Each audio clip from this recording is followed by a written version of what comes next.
Yeah, I wanted to ask, will there be an eradication of factory farmed animals in the futuristic world that you speak about? That subject's been brought up a lot. It's the first thing I always say when you're obviously talking about vegetarianism and veganism or anything of that nature. I think first thing to recognize is that the evolution of eating, if you will, as crude as that sounds, really it obviously includes the need for the proteins of animals historically, but that doesn't necessarily mean that we haven't been able to learn how to eat and not have to have the proteins of animals that are killed. I think as time moves forward, you can produce meat without killing animals. I remember having a conversation with you, Jacques, and you were saying that it's not necessary to kill animals in the future because we could grow meat, protein with nanotechnology. I think there was another. Yeah. You know, they've taken skin from a human being and put it in a petri dish with an agar solution, and the skin begins to grow. So people with severe burns, they can give them skin. We will, in the near future, if people accept the Venus Project, we won't be digging up nickels and dimes for research. We'll give labs whatever the hell they need. You want an electron microscope? Can you use two? In other words, we will give them whatever they need to do research. We are so stupid today that we dig up nickels and dimes for research. We can use the polar regions to store surplus food and grain. So in case there's an earthquake in Japan, they don't go to school and say, can you bring a box of oatmeal for the poor Japanese? We would have lots of food stored because all nations produce surpluses. And the polar regions aren't even used. So we don't even know how to use the resources we have. Let's take this area here. We have buses and streetcars. They have to stop at every corner because of traffic lights, and the fuel keeps coming out. The fuel companies love that, but if you design an adequate transportation system, the public transportation is 30 feet off the ground, so you don't have to stop at every corner, and you don't produce fumes, and you don't produce waste toxins in the air. They don't know how to solve problems. Even transportation engineers work within the confines and limitations of your city. Doctors make money on public illness and suffering. And giving people pills saves you a lot of energy. All right, we've got a few more questions. Misbehaves, so you give them pills. In the future, doctors will be responsible for the health of the community. If it falls below a certain level, they go back to school. Jacques, I'm sorry, we're actually running out of time. We've got about 5 minutes left, so if we can try to get these 3 or 4 more questions in. Out of time.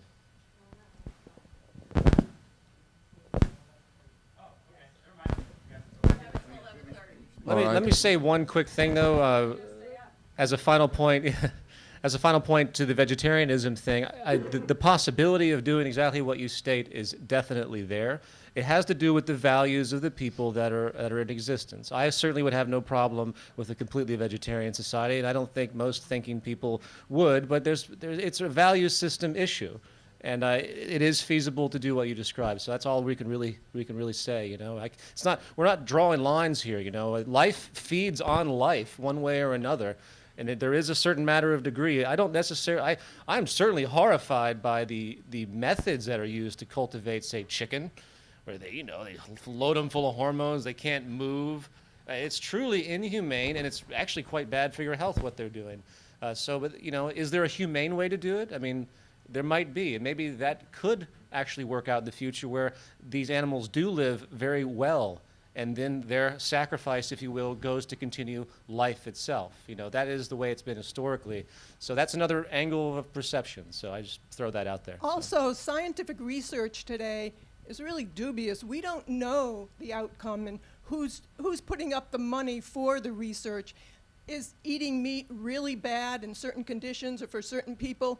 We really don't know. There's a lot of research we have to do in the future, and that can only be done when there's no money issues behind it. So there's a lot to be done within a resource-based economy to see really what's good for us and what's not. Right, and also maintaining, a kind of an animal rights field too, because it is quite grotesque what happens in the industries today. I do admit that. I'm not a vegetarian, but I don't eat that much meat. And I am truly horrified by the films I've seen that expose what what actually happens to the food that we eat in a meat processing sense, from the cattle to the chickens. It's absolutely disgusting, but that's for another conversation. Okay, go ahead. Hi, Ding. This question is for Fresco, Okay. and I'm gonna try to speak up so you can hear me. Roxanne, you can relate to. Okay.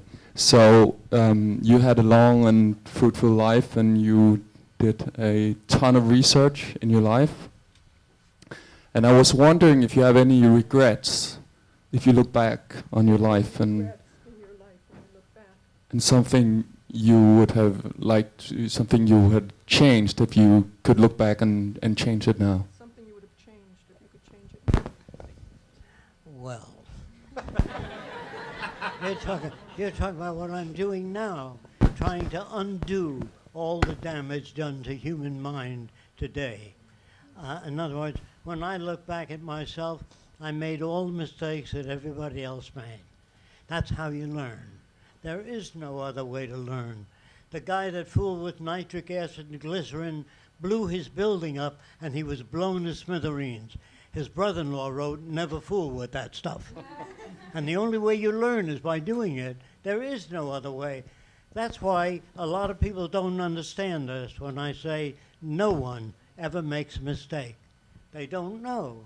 When a guy beats the children, it says in the Bible, you can teach your children by using a strap and whack them. That ought to teach them something.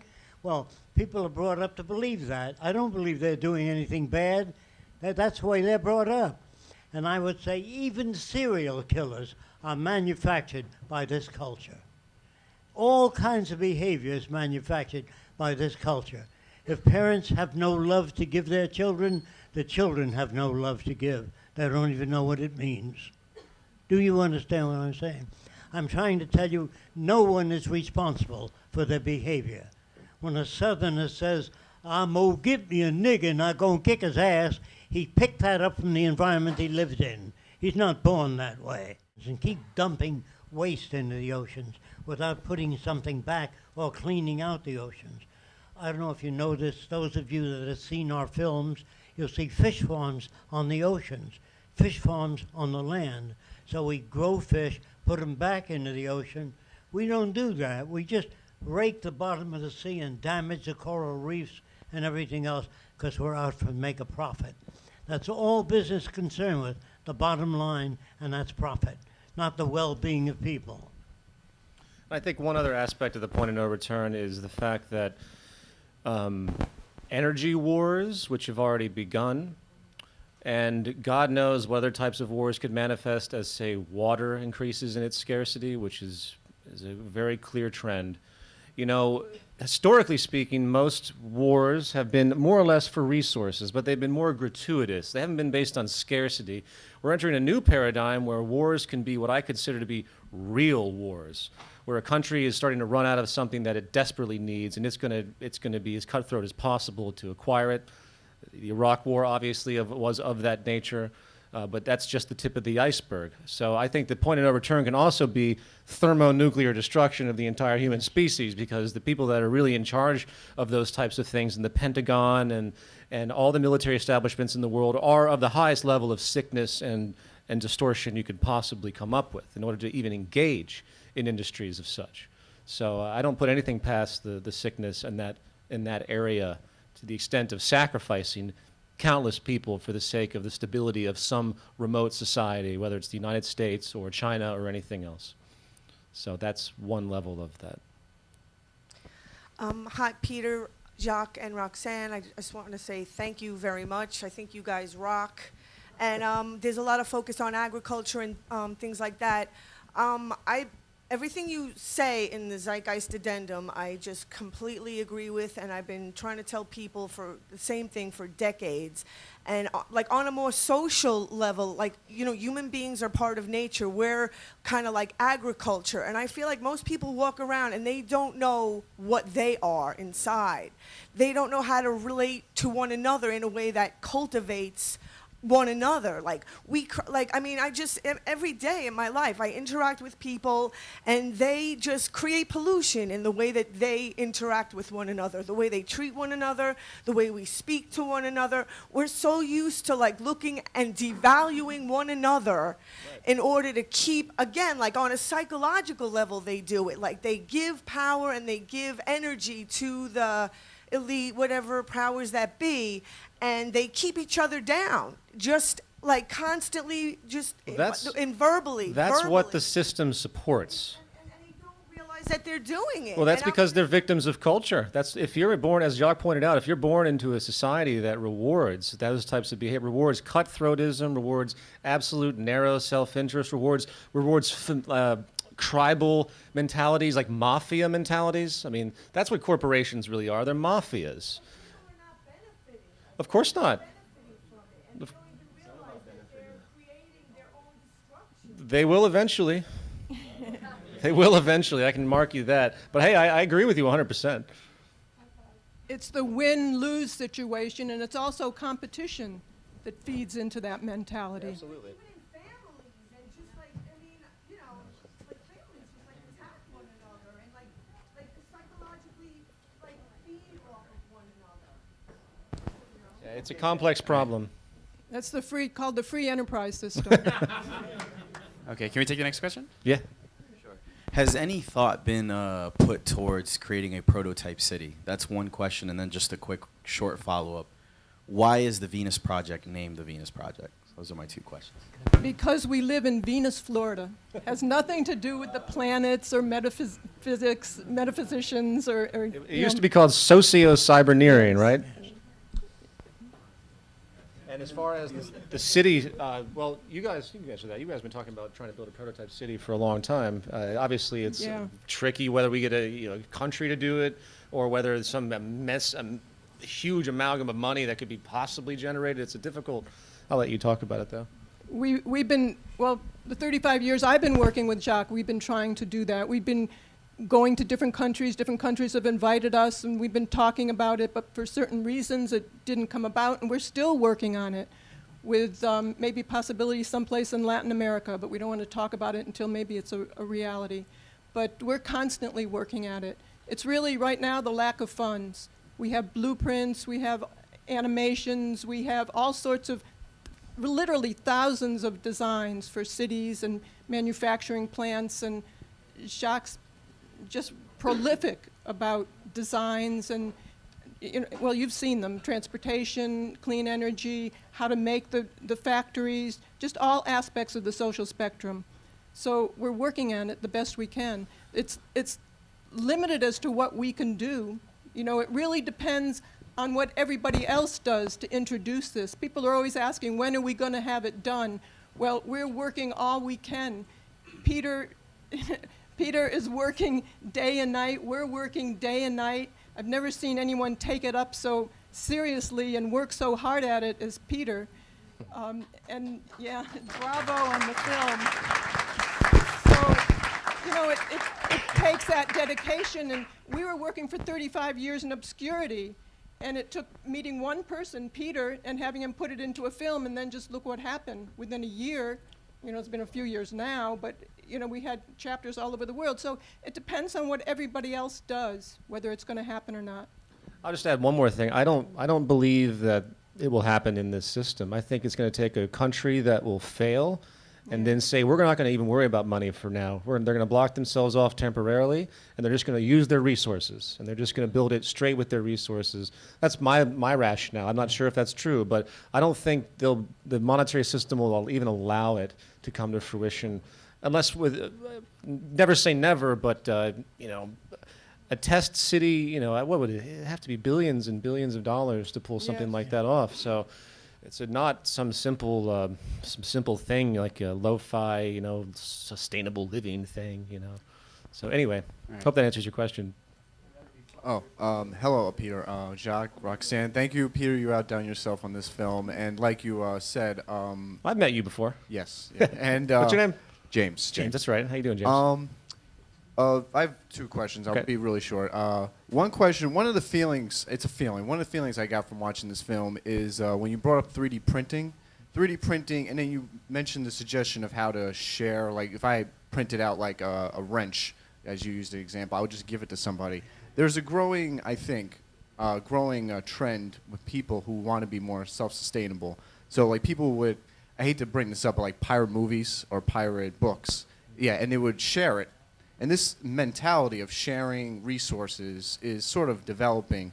I bring this up because like one of the fears people may have is that the system will have to fail, chaos will have to happen, poverty, blah, blah, blah, and all this negative stuff. Do you think, this is speculation of course, do you think like there'll be a trend of sharing, whether it be, you know, a movie or knowledge or let's say a wrench, where that could expand to other things, but do you think that idea of sharing will grow and sort of blend into our current system, and after a while we'll realize, wake up, like it totally failed? That's one question. No, so. I do not Well, think sharing will work. Yeah, I think we have to change the mental set of people so they look at the world differently and learn how to say, I don't know.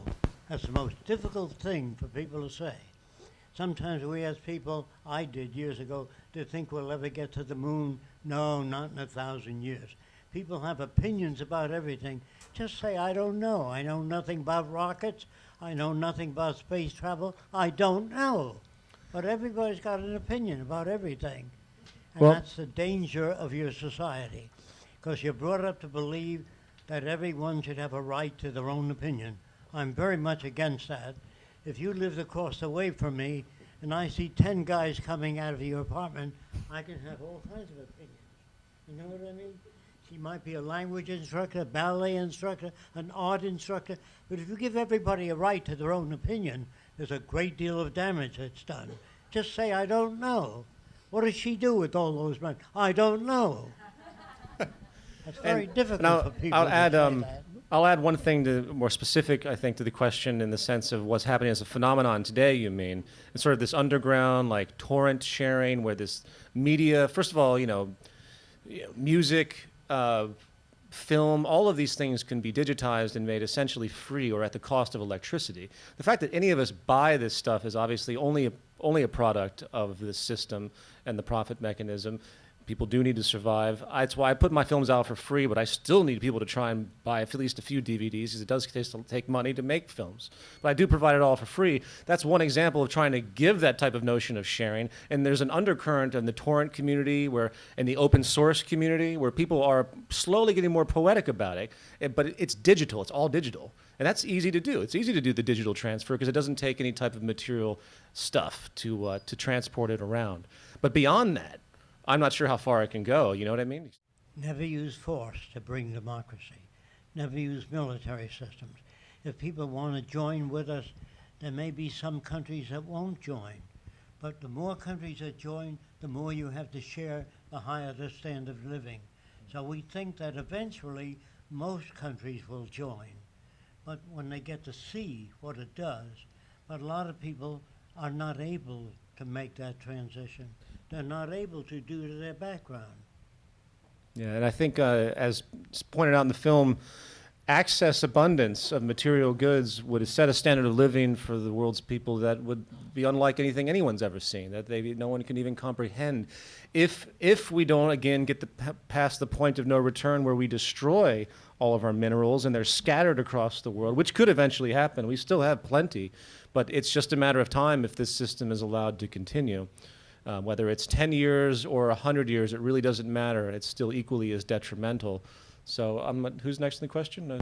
Yeah, I got a quick question. How do you envision bridging the gap between technology and the way humans are? Like, humans are jealous. They got egos. You're saying bad words. Well, here's the deal. Humans, this is one of the things about Jacques' interest that I think is probably his most outspoken notion, and I'll introduce it for him, is that you can't scientifically peg any of those qualities on humans as an inherent aspect of human nature. There's no evidence for it. It culminates. Start completely over. Oh, of 'Cause course. Everybody in this room has got layers. We're like Fair enough. onions. Fair enough. I completely agree with that. An infant. We're all victims of culture, absolutely. So how do you bridge those differences? I would have to say that you have to, first of all, identify and recognize those problems. So if you meet, say, a bigot or a racist, you don't just say, fuck you, you goddamn racist. You have to find a way to say, so you don't like that guy over there because of the color of his skin. Or you try to find a way to bridge the conversation. You try to figure out where the source of that is. Jacques joined the KKK many years ago, and he disbanded by educating everyone in the KKK. Describe your KKK story, Jacques. Well, years ago I said, there's so many people in the world that think so differently. How are you going to change the world? And I said, I don't know. So I joined the Ku Klux Klan, and I worked with the guy that was the leader, the guy in charge. First thing he said to me, you're a smart guy. He said, Jacques, what do you think of the Ku Klux Klan? I said, it's a great idea, but it doesn't go far enough. That gets his ear. But if you attack, you lose him. So I always say, it's a great idea, but it doesn't go far enough. The guy said, what do you mean? Then you can talk to him. So I said, he said to me, why don't you come on down to one of our Klan meetings and tell them folks what you're thinking of? I said, Lou, they wouldn't listen to me. He says, I'm in charge, I'll get him to listen to you. That's the way he spoke. So that's what you have to. You have to influence the top guy. Don't work on the crew. And so when they told me in New York that the Arabs that they knew of that was so backward they believed the earth is flat, I said, boy, I'm going to go into that group and see if I get them to understand that it's round. And that would mean that if that doesn't work, I can't change the world. So I called the chief Arab in charge of the group. The first thing he said to me with an Arab accent, you are Arab? I said, yes, I'm not an Arab. He said, where your father he born? I said, Lebanon. He said, come and saw me, means come and see me. So I came to see him, and he said, do you believe the world he round? I said, yes. He went, where he comes from, that means that's impossible. So he hold that a minute. He held his hands up like this and said, if the world he round, man fall me down here. All the water he fall me down from the world. And then he pointed to his head to show me how smart he was. So I then gave him a rubber balloon, which I brought with me, and I rubbed it with fur, and I put cornflakes in his hand and told him to hold his hand under the balloon, not near it. And if you rub it real fast, all the cornflakes jump up to the balloon, static electricity. And his jaw hit the pavement. He said, world he magnet? I said, yeah. Ah. And he explained that to the other Arabs. 2.5 hours it took to turn him around. Even my mother, I brought a Japanese kid home one day and she says, I don't want that kind around. Like somebody said, do you love your mother? And I said, in what area? You know, nobody loves anybody entirely. So my mother was a racist and a bigot. How could I love her? And the Bible says, honor thy father and mother. The Bible doesn't know what it's talking about. It depends on you honor any human being worthy of honor. If your father and mother are completely fucked up, set them aside and move on. Otherwise, you'll never change. Well, after all, they don't know any better. Even if your brother and sister are members of the Klan, you have to disengage or try to reach them. If you can't reach them, say, I don't know how to reach them. Don't call them fools or bigots or anything like that. So anyway, with the Japanese situation and my mother, I said, if you can't change your mother, Jock, forget about designing a new society. So I sat down and reasoned with my mother. That didn't work at all. Reason does not work unless a person is exposed to similar values. So I finally found a way. I said, Mother, I was swimming in the East River, and Masato worked on a boat. This isn't true. And he threw a lifesaver to me. If it wasn't for Masato, I'd be dead. She says, oh, my God, I sure hurt his feelings. I said, you sure did. Please, Jock, ask him to come back. I want to beg forgiveness. I said, I don't know if he'll come back now. That's why I said, to get her to plead with me. So she pleaded more. She said, please, Jock, I feel terrible. Have him come back. So I called Masato, told him about the lie I told my mother. I said, the minute you walk in the door, you're going to say, God bless you, hug him, all that sort of thing. And she did all those things. But at dinner, she was talking to him. So I walked out of the room. I came back when Masato went to the washroom. I said, "What do you think, Mother?" She said, "You know, now that I talk to him, he's just like you and I. He has wonderful parents in Japan, an excellent brother in medicine. He's a very nice boy." I said, "But he's a member of the yellow race." Made that face. I said to her. You know, and she said, "That's got nothing to do with it. He's a nice boy." But he's got slanty eyes. She said, "You should be thankful for the fact that he saved your life." I'm giving her her own arguments back, and she's offending him. A month later, she puts her arm around him and calls him son. That means she really likes him now, because she got to know him.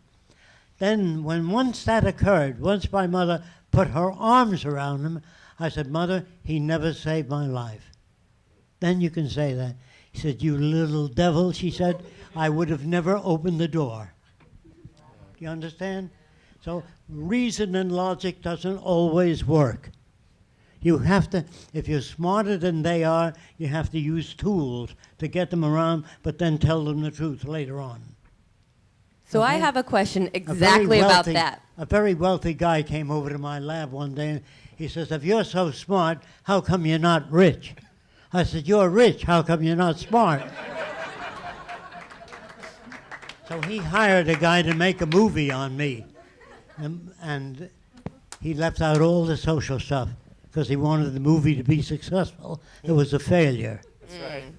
Well, the social stuff is actually what I have the question about. I have a question about the social part and the values part, Jacques and Roxanne. I really love everything I read about your technology. It's very well developed on your website. The architecture is brilliant and well developed. The part about how to do this sort of values-based education, which is what I've dedicated my life to with young people, is having experientials and having values-based conversations, heart-to-heart conversations, win-win communication experientials. There's nothing about that on your website. You talk about it, but it seems like a gap that hasn't been fully developed. So I would love to hear more of your plans of what you're doing in the realm of education, especially with children. My 9-year-old son is a radical homeschooler, unschooler, and he loves your ideas. As a 9-year-old, he has such an open mind, and he's being raised in a network of 2,000 other families across the world who are radically unschooling their children with the values that you're talking about. So I would love to hear more about your education plans for gadgets children. Don't work too good, so Roxanne will have to tell me She what. wants to know about your social development, your social education, not just the technical. Okay. I lived during the Depression. 15 million Americans were sleeping in every empty lot when I was a kid. So I looked in stores, and there were vacuum cleaners and radios and phonographs, but the people didn't have the money. They were laid off. And the Irish had a potato famine. I think you know about that. So they came to this country, some of them, and they worked for half the price most Americans worked for.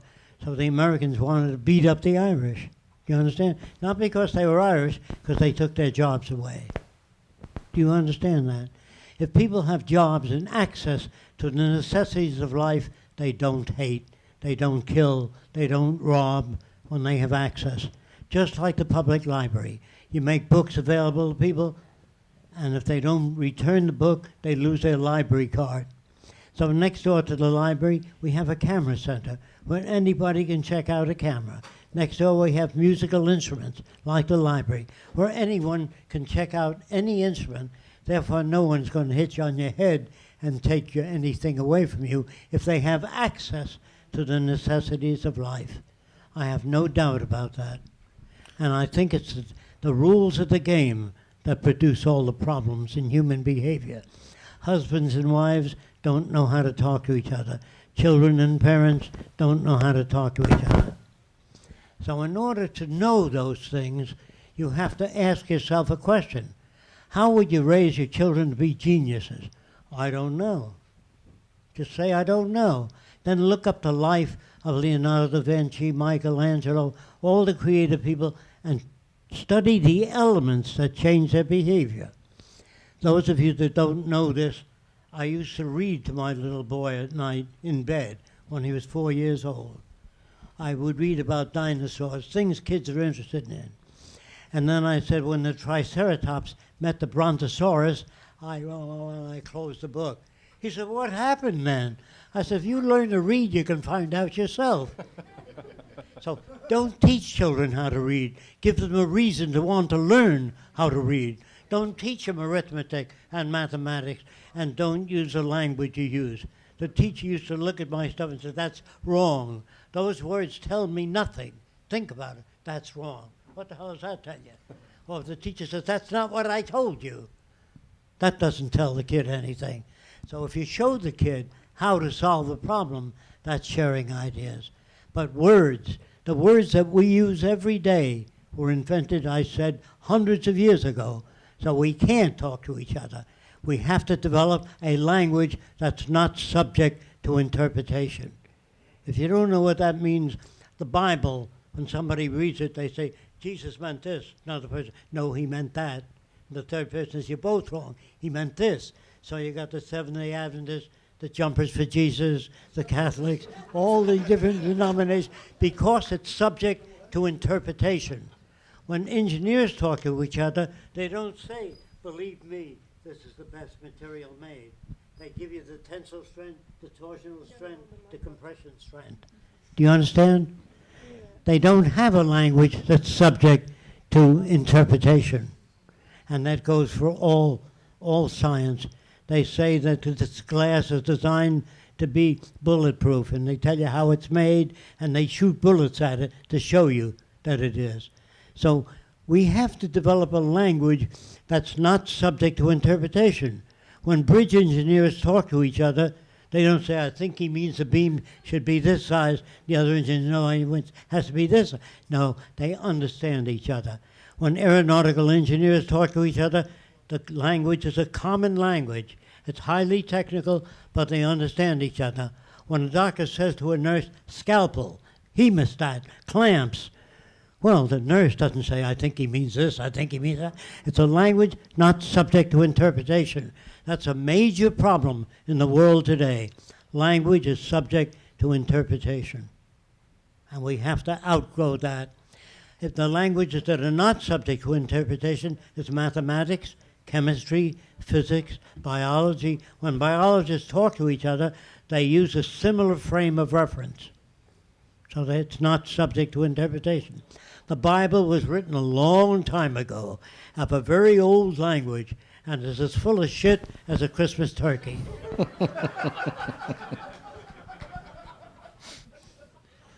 Okay, next question. My mother thinks that I'm a conspiracy buff, as George Carlin said. My father thinks that the Zeitgeist movement is a cult that's brainwashing me. Oh, wow. Not because I haven't educated them on what it is, but Because you're going to run out and commit mass murder now? Yeah, no. Okay, that's another point, is that how do you prevent the movement from falling into, cult obscurity and being misrepresented by the media? Well, I'm not worried about being misrepresented by the media. That's a given. That's going to continue to happen no matter what I do, no matter what I say. I can comment very briefly on something that happened last week regarding an interview with a supposed friend of the individual who committed those acts in Tucson, Arizona, a known psychotic with all sorts of bizarre history to his life. And what did ABC do? They interviewed a former friend. The former friend says that my first film influenced the worldview of this killer. Guess when the last time he spoke with Jared Loughner? 2 years before. He hadn't even been in touch with the kid for 2 years. And ABC has the balls to run this absurd association that was 2 years. I mean, if I killed all of you right now, would you be concerned with my mental state 2 years ago? No.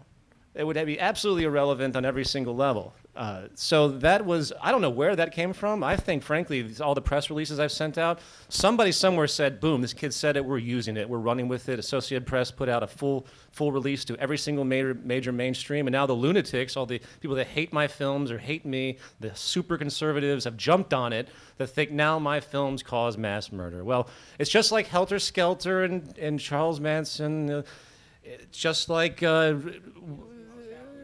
Ozzy Osbourne or a Marilyn Manson in Columbine, or a Judas Priest that had to go to trial for self-inflicted gunshot wounds by 2 drunk kids because of subliminal messages.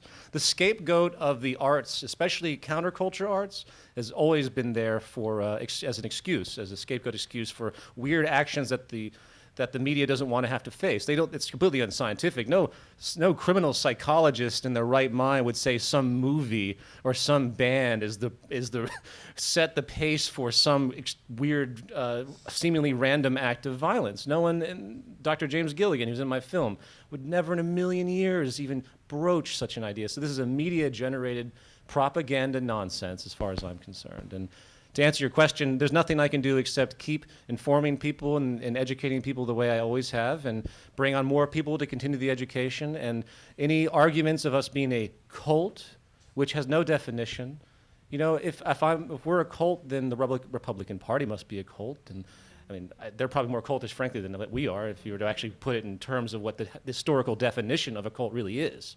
You know what I mean? So I can only say that I have no comment really on it. So I'm going to keep ignoring it, frankly, because it's pure comedy. Frankly, I've been loving it because it's just so funny to me. And it's unfortunate your father thinks that way, though. All I can say is sit your father down and explain what I just said. And show him Jock's book. Show him the orientation guide. Show him the 15 hours of lectures I've done and say, is this a guy preaching cult behavior? Is this L. Ron Hubbard? Is this, who is this guy? Is he telling people to follow him? I don't want anyone to follow me. I don't want anyone to follow anybody. Following people is a failure. Jock doesn't want anyone to follow him. Following means that you assume that somebody has all the answers and no one has all the answers. It's everyone learning how to think critically simultaneously, and then they will arrive at the conclusion of a resource-based economy one way or another if they're privy at all to what's actually relevant to human sustainability and survival on this planet. So I'll leave it at that. You have to understand that this is really just the tip of the iceberg. The more well-known we get, the more threatening we will be to the establishment, and you're going to get a lot of you're going to hear a lot of problems about the Zeitgeist movement and the Venus Project. They're going to attack it like mad, so you really have to expect it and be prepared for it. Any new idea was always fought. You know, women's rights, abolitionists, child labor. The women had rotten eggs thrown at them as they were marching down the street from other women. So it's really going to get tough out there. The more well-known we get and the worse things get in society. Absolutely. You asked me a question about my own personal experiences. It's my own personal experiences that made me aware of these things. In other words, I was hitchhiking across the country, and this woman drives up in a new car during the Depression. She opened the door part of the way and she said, "Are you a Christian?" I said, "What else?" She said, "Get in the car." Then I fell asleep in the car. She poked me in the ribs. She said, "You're not sleeping in my car." I said, "What do you want me to do?" "I want you to sing, 'Jesus loves me, that I know, 'cause the Bible tells me so.'" All the way to Texas, I had to sing religious songs. So that made me aware that she didn't even understand the Bible. She didn't even understand what she was reading. And I found that true of most Christians. It says in the Bible, "Thou shalt not kill." It doesn't say Thursdays and Wednesdays is the time you can kill. It just says, "Thou shalt not kill." Then it says, "Love your enemy. Even if he strikes you, turn the other cheek." That's why I said to Larry King, I've never seen a Christian. I heard about them, but I've never found one that behaved that way. Very That's good. part of my background that changed me.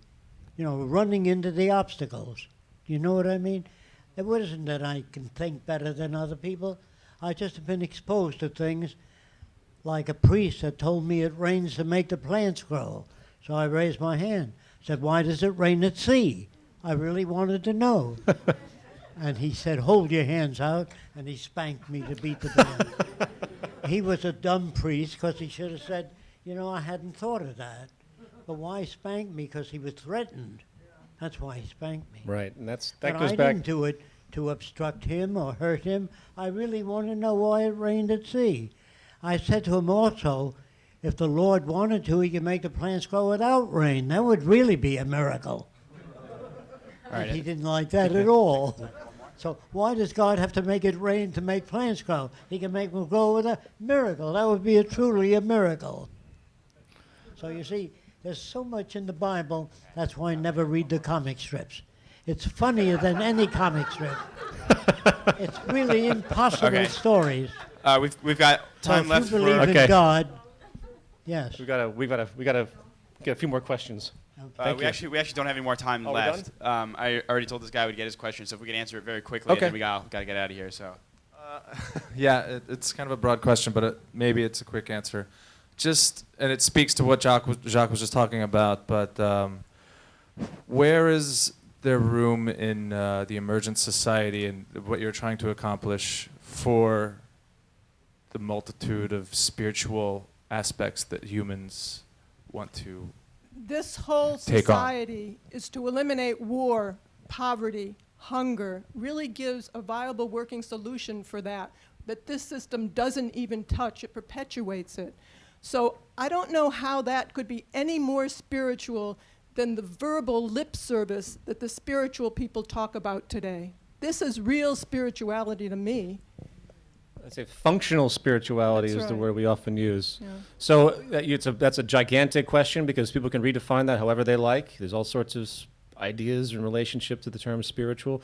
But when it comes to actually putting it into operation, that's really what matters. So if someone's spiritual based on just thought, I don't really care for that. I want to see things in action. So you don't create spiritual mantras that don't do anything. Why? Why would you bother? And that, unfortunately, that typically is the case. It's a pontification, an arbitrary pontification, and an assumption of something that's never obtainable. It's complete hyperbole. So what I tend to find with those that engage highly metaphysical or spiritual, not Christian or Judaistic, but I mean the more esoteric. You know what I'm referring to. I think that they would slowly. They're victims of culture too. I think they would slowly absorb the meaning and education of what it means to operate in a way that's sustainable, which in my idea is absolutely synonymous with spiritual. I think they would simply adapt and learn just like anyone else learns anything else in the culture, as we all grow and learn anything. All those ideas are a product of somebody else teaching it to them anyway. So I think we're done. Jacques, do you want to make a final statement? Yes. When you leave here, if you like the Venus Project, talk to other people about it. And if you don't, nothing will happen. So we have no power. Roxanne, I, or PJ, has no power to do anything. It's what you do when you leave here. So when I speak to 300 people in a foreign country, they all seem to like it. I say, now when you leave, talk to other people. Otherwise, nothing will happen. I don't have any power. They keep asking me, when you get that new city built, call me. I'd like to come and live in it. All right. Thanks, everybody. Thank you.